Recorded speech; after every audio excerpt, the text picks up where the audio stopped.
સરકારી અને આ બેનો પ્રશ્ન એવો છે કે સરકારી છે તો સરકારી સંસ્થાઓ છે એમાં ઇન્ટર્નશીપ કયા જગ્યા ઉપર કઈ એવી સરકારી સંસ્થાઓ છે કે જેમાં અમે આ 21 દિવસની ઇન્ટર્નશીપ કરી શકીએ?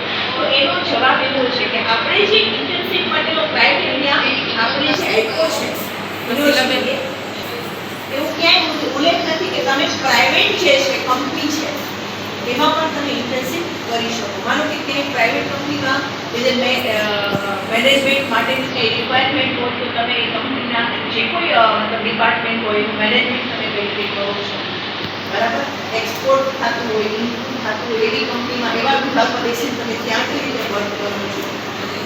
પછી બીજું કે તમે સરકારી સ્કૂલમાં જઈને તમે વર્ક કરી શકો. તમે દરેક વિદ્યાર્થી એ બેઠા છે એ વિદ્યાર્થી કોઈને કોઈ સ્કૂલ સાથે સંકળાયેલા છે તો તમે એ માત્ર તમારી સ્કૂલ છે, માતૃશાળા છે એમાં તમે જઈને તમે ઇન્ટર્નશીપ કરી શકો છો.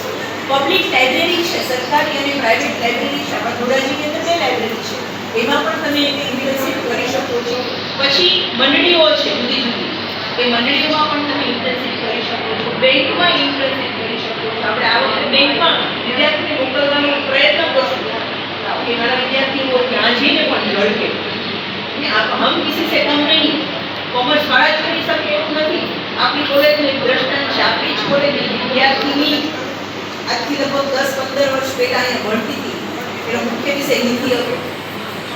એ વિદ્યાર્થીની વિધિ ઉન્નત વિધિ એને અહીંયાથી શરૂઆતમાં ધોરાજી એનપીએસસીમાંથી એક સામાન્ય ક્લાર્કની નોકરીથી શરૂ કરી અત્યારે એસબીઆઈમાં જુનાગઢ બ્રાન્ચ મેનેજર છે.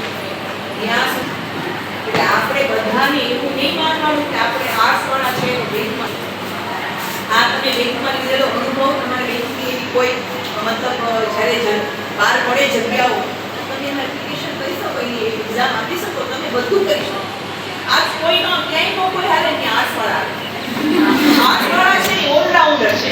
સાહેબ કહેતા હતા કે આર્ટ્સવાળાની મેં કીધું આર્ટ્સવાળા બધી જગ્યા કરી બધી જગ્યા કરી પણ મારી વાત સાંભળો, સાયન્સવાળા છે એને કઈ આર્ટ્સના સબ્જેક્ટની ખબર ન પડે. આપણે સાયન્સ સમજી લઈએ કે આપણે 12 વર્ષથી સાયન્સ ભણેલા છે ને ક્યાંક ને ક્યાંક તો સાયન્સ બેઝિકલ તો આપણે ભણેલા છે, મેથ્સ ભણીને આવ્યા છે. તો આપણે ઓલરાઉન્ડર છે એવું ધ્યાનમાં રાખવાનું.